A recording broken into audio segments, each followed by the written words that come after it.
우리 교회가 또한 이 민족이 일제로부터 독립된 지 70주년이 되는 광복주일입니다. 또한 광복주일이기도 하지만 오늘 이 주일은 우리 교회가 필리핀 남도의 땅에 선교사로, 전담 선교사로 파송한 조원준 선교사님이 순교하신 지, 순직하신 지 3주년이 되는 그런 귀한 주일입니다. 예수님께서 12명의 제자과 사역을 함께 하셨죠. 그러나 여러분, 예수님께서 제자들을 단체로 부르신 게 아닙니다. 1대1로 개별적으로 부르셨죠. 그리고 공생의 3년 기간 동안에 그 한 사람 한 사람과 인격적인 교제를 가지십니다. 그리고 개인적으로 콜링하시고 개인적으로 그들에게 만나주시면서 그들과 함께 하십니다. 그리고 예수님께서 공생애를 다 보내시고 난 후에 십자가에서 그 한 개인을 위하여 십자가에서 죽으신 것입니다.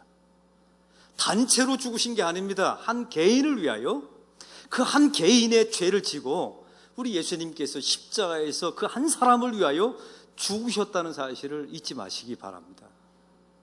오늘 말씀해 보면 한 사람을 위하여 엄청난 편지가 쓰여졌다는 것을 우리가 알게 됩니다. 여러분, 이 누가복음과 사도행전은 이어져 있는 말씀입니다. 왜냐하면 한 저자가 의사 누가입니다. 의사 누가가 이 누가복음과 사도행전을 한 사람을 위하여 편지를 써요. 그게 바로 데오빌로였습니다. 저와 여러분이 알고 있는 누가가 어떤 인물입니까? 이 누가는 직업이 의사이면서 역사가였습니다. 여러분, 의사였으니 이 당시에 과학자였지 않습니까? 예수님의 생애를 기록할 때 아주 철저하게 경험적으로 자기가 본 것만, 그리고 시간 연대 순으로 이 예수님의 행적을, 누가복음을 의사 누가가 기록합니다. 근데 의사 누가가 이걸 기록했을 때, 내가 쓴 이 성경, 이 글이 언젠가 성경이 되겠지, 이걸 꿈꾸면서 쓴 책이 아닙니다. 편지가 아닙니다. 데오빌로라고 하는 한 사람을 세우기 위하여, 그 한 사람의 영혼을 위하여 이 의사 누가가 누가복음이라는 장대한 편지를 쓰게 된 거예요. 그리고 사도들의 행전, 사도들의 발자취를 담겨져 있는 사도행전을 기록해서 편지로 보내게 된 것이죠. 여러분, 의사 누가가 또 어떤 역할을 했습니까? 사도 바울은 결정적인 약점이 한 가지 있었죠. 바로 그것은 사단의 가시라고 하는 질병이 있었습니다. 하나님께 고쳐달라고 3번이나 기도했건만 하나님은 내 은혜가 족하도다라고 말씀하시면서 고쳐주진 않으셨습니다. 대신 의사 누가를 동역자로 따르게 하셨습니다. 응급조치를 해주신 것이죠. 이 의사 누가는 사도 바울의 모든 행적을 지켜보면서 예수님의 삶을 따라 살아간 사도들의 발자취를 다 낱낱이 보게 된 것입니다. 그리고 그것을 기록하여 데오빌로 한 사람에게 편지를 보내게 된 것이죠. 오늘 성경의 사도행전은 이렇게 시작합니다. 데오빌로여, 내가 먼저 쓴 글에는, 이 말은 내가 사도행전을 너에게 보내기 전에 쓴 글, 누가복음이 있다는 말이겠죠. 그러면서 이 의사 누가는 자기가 쓴 누가복음 편지에 대하여 이렇게 소개합니다. 물은 예수께서 행하시고 가르치시기를 시작하실부터 그가 택하신 성도들에게 성령으로 명하시고 승천하신 날까지의 일을 기록하였노라. 여기서 우리가 주목해 보아야 할 단어가 있습니다. 그 단어는 이런 의미예요. 물은 예수께서 행하시고, 한번 따라해 봅시다. 물은 예수께서 행하시고. 이 의사 누가가 쓴 예수님의 모든 행적이 담겨져 있는 누가복음의 내용을 소개하는데요, 무릇 예수께서 행하신 일을 기록했다는 것입니다. 이 말은 예수님께서 말한 것을 기록한 것이 아니랍니다. 예수님께서 제자들에게, 많은 사람에게 이렇게 가르치신 것을 기록한 게 아니래요. 예수님께서 행하신 것을, 예수님께서 복음대로 살아내신 것을, 예수님께서 그의 삶 가운데 삶으로 보이신 것을 기록했다는 것입니다. 사랑하는 성도 여러분, 바로 이것이 한 사람을 위하여 의사 누가가 기록한 예수님의 행적입니다. 사도행전을 보십시오. 그 다음에 이제 사도행전을 기록하지 않습니까? 사도행전의 의미가 뭡니까? 사도들이 행한 전기를 의미합니다. 사도들이 예수님을 따라 예수님의 삶을 보았죠. 그리고 예수님의 삶을 카피했을 거 아닙니까? 예수님께서 살아가신 삶의 행적을 그대로 보고 이 사도들이 행한 전기가 사도행전입니다. 다시 말하면 사도언전이 아닙니다. 사도들이 말한 전기가 아니란 말이에요. 여러분, 사도들이 가리킨 전기가 아닙니다. 사도들이 행한 것을 누가가 보고 기록한 것을 데오빌로에게 편지를 쓰게 된 것이죠. 여기는 중요한 메시지가 있습니다. 한 사람을 위한다, 한 사람을 세운다는 의미가 무엇일까요? 그것은 예수님께서 말한 바를 전달하는 것 가지고는 부족합니다. 여러분, 사도들이 그들에게 가르친 것을 전달하는 것 가지고 사람이 세워지지 않아요. 한 사람을 위하는 것이 아니랍니다. 한 사람이 세워지고 한 사람을 위한 것이 되려면 예수께서 행하시고 사도들이 행한 것을 기록했다는 것입니다. 이걸 쉽게 표현해 볼까요? 누군가가 그들에게, 데오빌로에게 본을 보인 것을 기록했다는 것입니다. 행한다는 것은 본을 보였다는 말 아닙니까? 고린도전서 4장 20절은 말합니다. 하나님의 나라는 말에 있지 아니하고 오직 능력에 있느니라. 오직 능력이 무엇입니까? 말로부터 나오는 것이 아니랍니다. 여러분, 누군가를 가르치는 데서부터 능력이 나오는 게 아니래요. 하나님의 능력, 주의 능력, 성령의 능력은 말에 있지 아니하고 저와 여러분이 복음대로 살아내는 삶 속에서 능력이 있는 줄로 믿습니다. 그래서 예수께서 행하시고 사도들이 행한 것을 기록해서 데오빌로에게 보낸 거예요. 한 사람을 위하여, 한 사람을 세우기 위해서 말이죠. 사도행전 17장에 보면 이제 앞으로 한 1년 후에 17장을 우리가 가겠죠. 거기 보면 사도 바울이 아테네 전도하는 장면이 나와 있어요. 여러분이 알고 있는 아테네가 어떤 도시입니까? 아크로폴리스가 있고 철학의 도시입니다. 소크라테스, 아리스토텔레스, 플라톤이 활동했던 아주 철학의 도시, 변론의 도시, 토론의 도시 아닙니까? 지성의 도시입니다. 사도 바울이 이 아테네에 갔을 때 자기도 공부한 바가 있지 않습니까? 그래서 자기의 복음을 가지고 변론합니다. 그러니까 말싸움을 벌인 거예요. 토론하고 논쟁을 했죠. 여러분, 그러나 결국 결과가 어떻게 됩니까? 이 아테네 전도에서 예수를 믿게 된 단 한 명의 사람이 나오질 않아요. 그래서 사도 바울은 자기 아테네 전도를 실패했다고 규정을 짓습니다. 이 모든 경험을 한 사도 바울이 디모데후서 2장 23절에 이렇게 말하죠. 어리석고 무식한 변론을 벌이라. 이에서 다툼이 나오는 줄 알미라. 사랑하는 성도 여러분, 한 사람이 세워지고 한 사람이 만들어지고 한 사람을 위하는 것은 변론에서부터 시작되는 것이 아니랍니다. 삶을 보여야. 누군가를, 여러분, 그 사람을 위하고 싶으세요? 여러분 자녀에게 말해보셨죠? 말이 많으면 말수록 자녀가 망가집니다. 말 많은 엄마가 아이들을 다치게 만드는 거예요. 가르쳐 보셨잖아요. 아이들이 가르친 대로 변화되던가요? 차라리 말수를 줄이시고 가르치지 말고요, 삶을 살아내세요. 섬김이 뭔지, 예수 믿는다는 게 무엇인지 보이세요. 자녀에게 공부하라고 하지 말고요, 여러분이 먼저 책을 읽으세요. 이 대목에는 아멘이 안 나와요.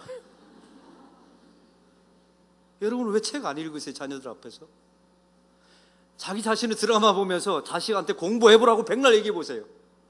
이게 씨가 먹히지가 않습니다. 본 게 있는데요, 자기 눈에 보이는 게 다른데 어떻게 살라고 하면 어떻게 살아낼 수 있겠습니까? 복음은 이론이 아닙니다. 삶입니다. 누군가가 살아내어야, 그의 행적을 보아야 누군가가 세워지고 한 사람을 위하는 일이 되는 겁니다. 교회 안에서도 마찬가지예요. 한 사람을 세우고 한 사람을 위하는 사역이 무엇입니까? 그것은 바로 그 한 사람을 위하여 본을 보이는 겁니다. 신앙의 전수는요, 말에 있지 않아요. 신앙의 전수는 가르친다고 사람이 변화되는 게 아닙니다. 여러분 백날 배워봤잖아요. 평생 배워봤잖아요. 사람이 안 바뀝니다. 잘. 누군가가 진실되게 살아낸 사람, 본이 있어야 그걸 보고 따라하는 것입니다.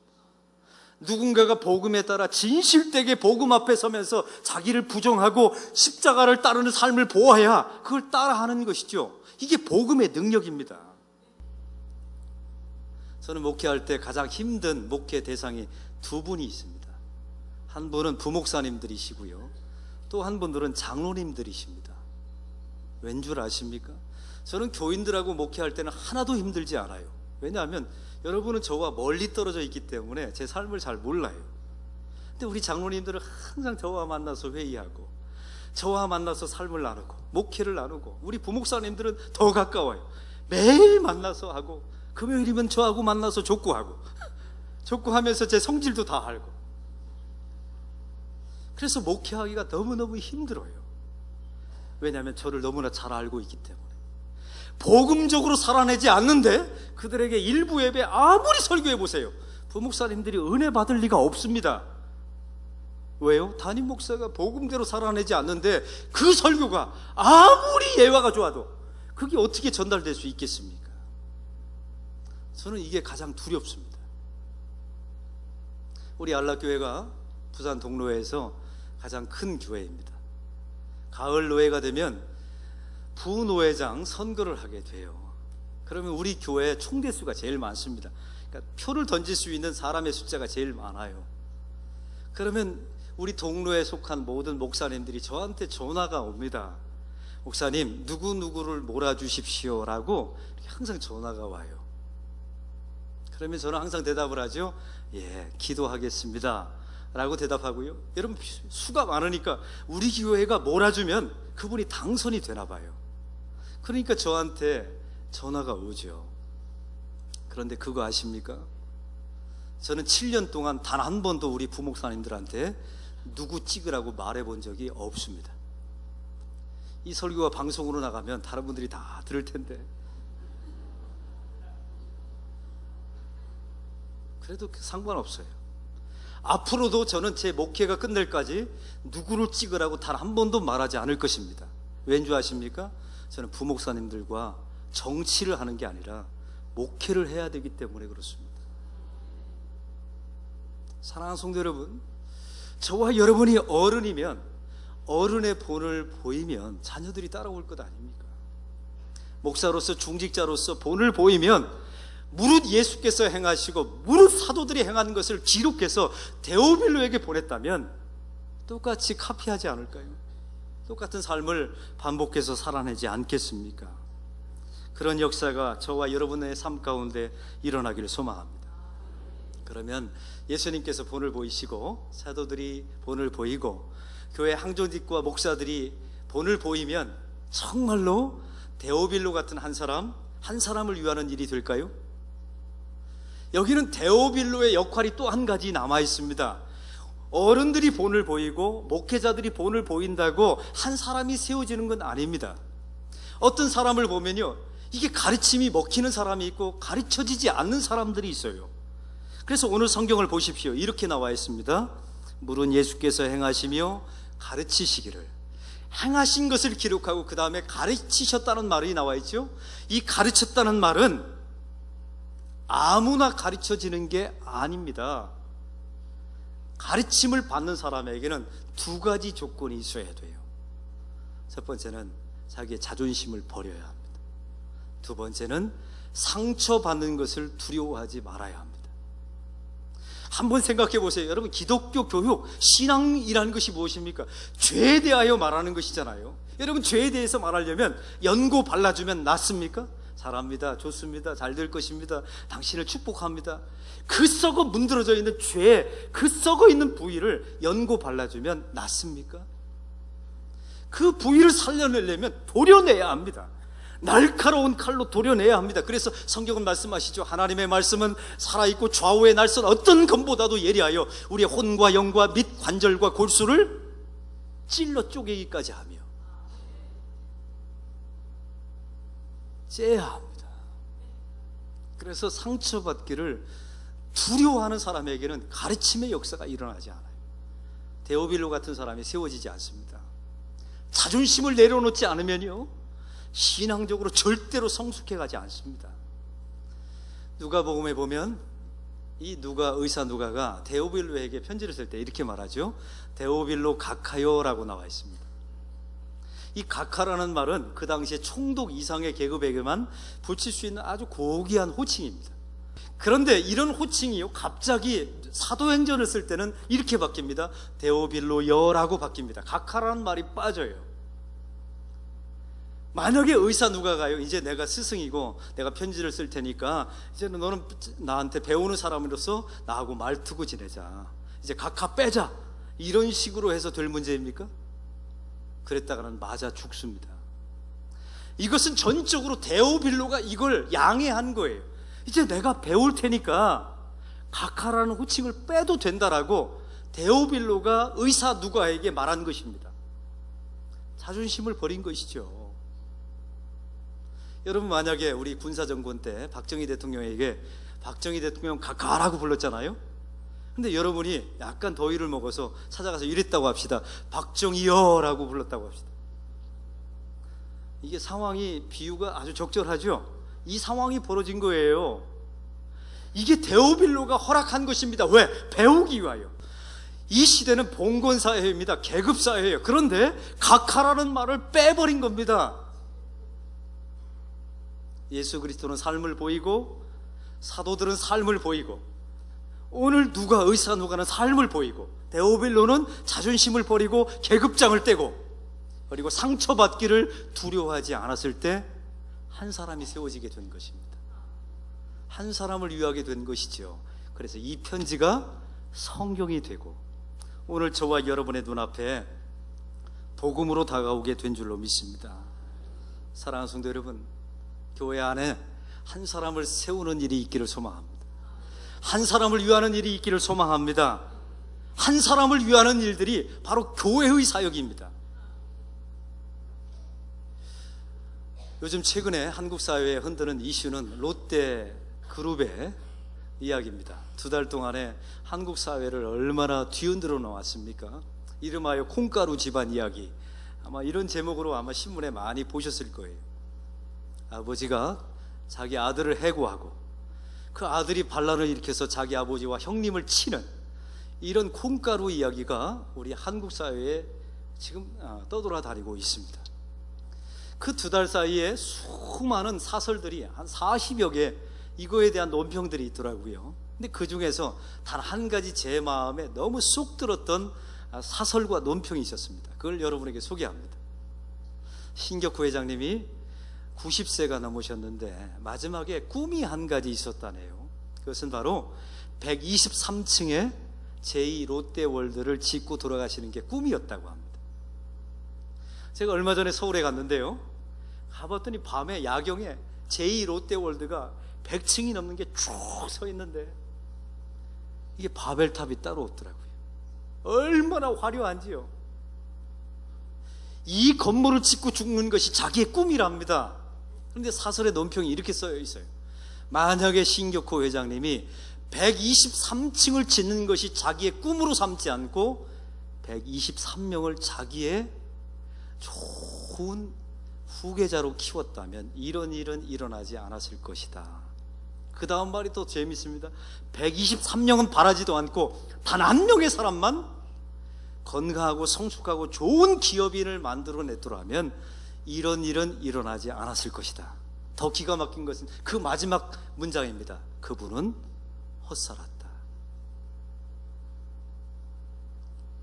사랑하는 성도 여러분, 123층에 대한 꿈을 버리십시오.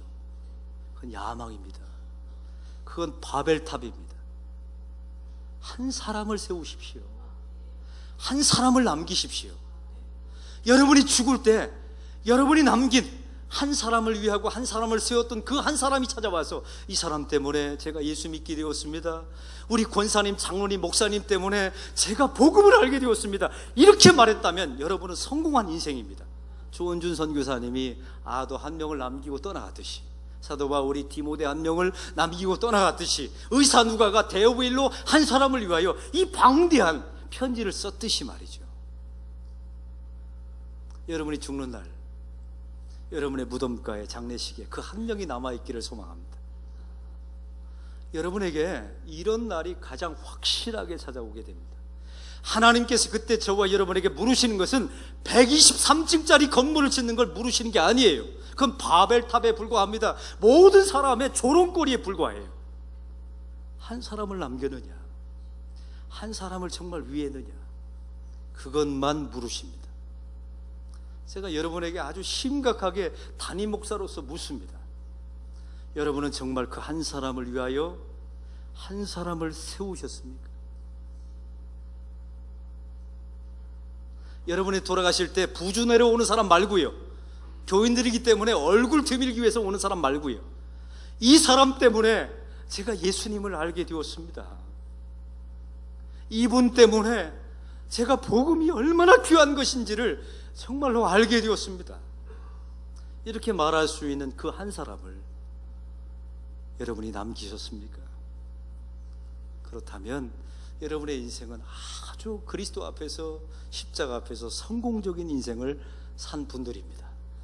그렇지 않다면 여러분이 세상에서 아무리 직분과 세상의 모든 명예를 가졌을지라도 여러분은 헛산 겁니다. 제가 목회를 하면서 예전엔 철이 없었을 때가 있었어요. 그때는 설교를 해도요, 이렇게 곡사포를 쏘듯이 오늘 이 설교를 통해서 누군가는 은혜 받겠지 하면서 설교를 했던 적이 있습니다.